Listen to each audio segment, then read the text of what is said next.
everyone, it's Christina of CraftyPaws. I'm here to do a card share along with a little bit of a process video to share with you guys how I made this Halloween card using the Greeting Farms Wednesday. She's part of the Creeper crew that's retired, but if you're interested in similar images with kids with attitude, they have some of these images on sale now at the Greeting Farm. Plus, a similar collection called the Twisted Kit is also on sale. Those usually go for like $48, and I think it's on sale for $30. So if you're interested, check out the Greeting Farm. Anyway, I had so much fun creating this card, and you'll never guess what inspired it. That's right, it's this image right here. This is an image that I saw on the Winnie and Walter Challenge blog during their World Card Making Day celebration. I knew that I could translate the colors from this image into this card, but I was so surprised when actually even the little flourish trim on the edge here was also informed by the icing on this cake. Isn't it funny that something like this could inspire something so different, but similar? Anyway, I love checking out challenge blogs when I am stuck for an idea, and I love how this came out. I hope you guys enjoy the process video. I've laid down some scratch paper and I've taped down some cardstock onto that paper with a Tim Holtz shatter stencil, and I'm taking some Tim Holtz Distress ink in Squeeze Lemonade, and I'm going from the center of that shattered stencil area out, radiating out, so that I can create what I hope is going to look like a spider web with a light from the center of the spider web. And if I wanted to do a cast card, I could end the background blending just right there, but I wanted it to be a more fulsome kind of background. So I'm taking some Hickory Smoke Tim Holtz Distress ink, and I'm dabbing off the first time after I ink up the finger dauber onto my scratch paper, and then I'm blending into the yellow areas and then out again from the center of that shattered stencil. Next, I'm going to be blending in some black soot to make it even darker. And I wanted to do a Hickory Smoke initially because I didn't want it to be too stark a contrast between the yellow and the black. So that Hickory Smoke really helps blend into a kind of a softer medium gray before going to the black soot, which also is not a super black ink like a Memento or a VersaFine. Black soot is intended to be used for blending like this, and it makes a beautiful kind of rich black, but not super intense.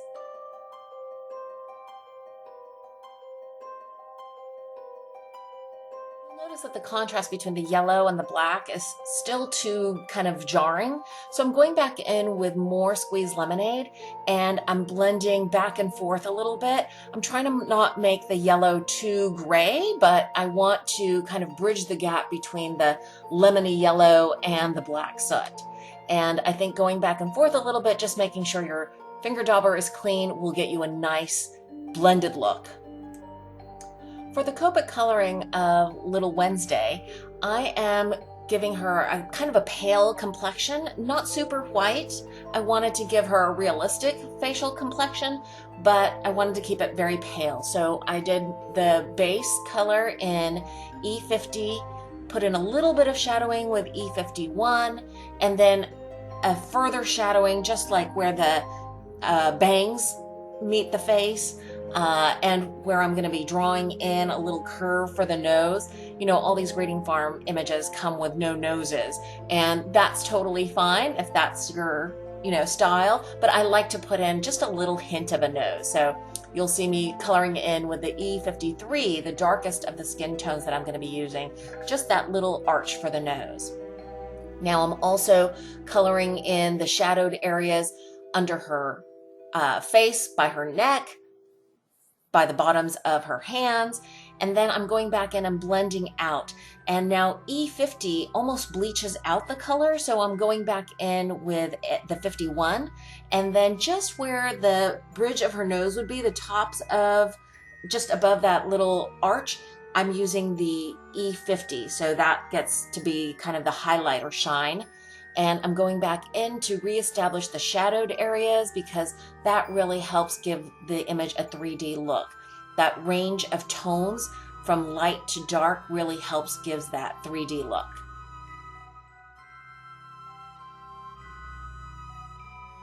Now I'm going to share with you guys a simplified version of Copic hair coloring. And because I want to make sure that she's going to be a black-haired girl, I'm going to go in first with a pale blue. I'm using B01, but you can use, I think, even up to a B02 to get a nice shiny look under black hair. So I'm going to all the top of the rounded areas of her hair first and laying in just a very swift undercoating of that pale blue. Now I'm going in and marking in where the shadows would be, you know, at the tips of her hair, where her part is, and I'm laying that in with a cool gray, a C7, and this is the mid-tone. You could go in with something lighter if you felt less sure, but I knew I wanted to make her have really dark hair, so even this mid-tone is fairly dark.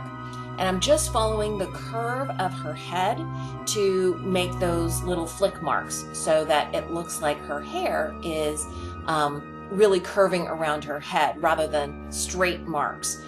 These curved flick marks really give a nice rounded look to her head. I'm also, just so you know, not doing the more detailed coloring on this hair. I'm not following each swath of hair that's drawn in. I'm just going for the whole head look and I'm not going to pay as much detail or attention to each swath, which I normally would do when I'm trying to put in more detailed coloring, but she's going to be the focal point regardless because this card is basically going to be a 2, maybe 3 color card if you count white as a color.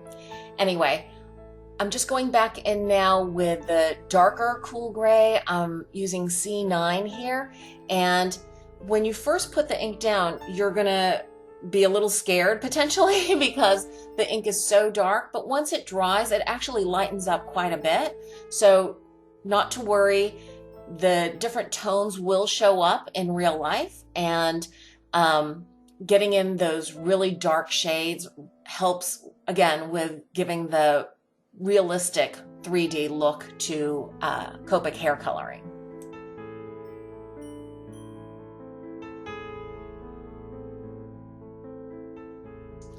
Now at this point I realized I forgot to color in her pigtails. So I'm going through the same steps again, so you get to see it again, of laying in the light blue color for the highlights. And I'm paying particular attention to the outside edges of this image. So the outside of the pigtails has more blue rather than the inside closer to her neck, which is going to be much more in shadow. This time I'm marking in the shadows, going directly with the C9, and then I figured I can soften that look with the C7 afterwards.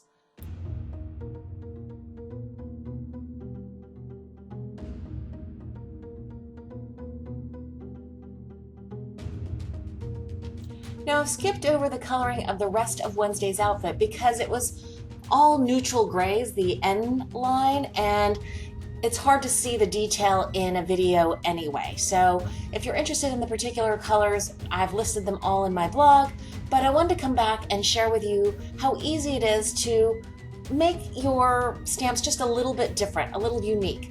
And I did that by just using a Copic multi-liner pen. I usually use a 0.03 or a 0.05, which tends to have the same thickness as the lines in a normal stamp image. And I wanted to give her a little stripy sock. Now that I've done that, I know that whoever receives this card will have a unique image. I mean, just a little teeny bit different, but I thought that the little stripes on her socks would look cute and add a little visual texture to the image, since I colored the rest of her outfit mostly black. I thought at first about leaving her without any blush to give her an even paler look, but at the end I decided cutesiness was more important, so I used an R20, gave her little rosy cheeks, and then blended out the edges with an E50 and an E51. Next, I fussy cut out the image, and where the little bows are in her hair, I wanted the yellow to look like it was showing through from the spider web background. So I colored that with a light yellow. And then I always go to the extra step of inking up the edges of all my fussy cut images. And I do that because I don't want the white edges showing, especially when I'm going to be popping up the image on double-sided foam adhesive. Those kinds of little details really make a difference in the final product of a card, and it doesn't take a lot of time. The only thing I'll say is that if you're right-handed, you should hold the image with the image facing to your left, hold it with your left hand, and ink the edges with your right hand. I don't know how to do it for lefties, sorry. But that really helps prevent accidentally marking the front of the image that you've worked so hard to color up nicely. To finish off the card, all I did was on this side, I put down some organza wire ribbed ribbon. So it's kind of sheer, but it's black. And then over top of that, I put this Flourish felt trim that's from this old Recollections Halloween ribbon collection. And I used all the little bits that I had left because not only did I put down the trim once, but I snipped off little extra portions so that it could have extra flourishes hanging off of the edge of the card, which I really liked. And then last but not least, I added some sequins. And here I layered a big black sequin, a medium yellow sequin, and then a small black sequin. All of the sequins, as you'll notice also, do not have the centers showing, and that's because I topped off each of the sequined clusters or individual sequins with this Ebony Recollections glitter glue, and that adds a little extra shine that you can see in person, although I don't know if it's coming across in the video. Anyway, that's my card share. I hope you guys enjoyed the process video. If you did, please give it a thumbs up. Thanks for watching.